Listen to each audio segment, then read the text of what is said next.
என்னடா பண்ணலாம், மினிஸ்ட்ரியை கூப்பிட்டு தமிழ்நாடு அரசு திவால் ஆயிடுச்சுன்னு ஒரு மஞ்சள் நோட்டீஸ். அப்ப எங்க கிட்ட வாங்கின கடன் யார்கிட்ட கொடுத்த? நானா? நான் வாங்கினா இல்ல.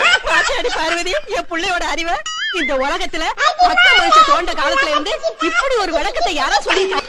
ஆனா காசு என்கிட்ட இல்ல. போ மறுபடி வா, அடிச்சு கிழிச்சு ஆடுவோம். என் தம்பி புரோட்டா சூரி மாதிரி அலி வா, ஒண்ணுல இருந்து ஆடுவோம்.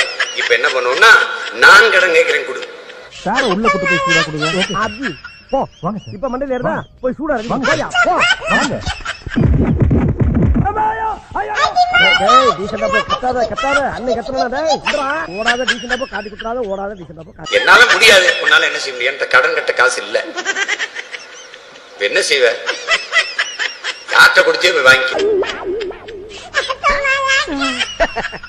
இத சொன்னா நம்மள பைத்தியக்காரன்னு சொல்றாங்க. No no no bad bad. No no no, என் அம்மா வளர்க்காத. மம்மி பாவம், தாடியும் பாவம்.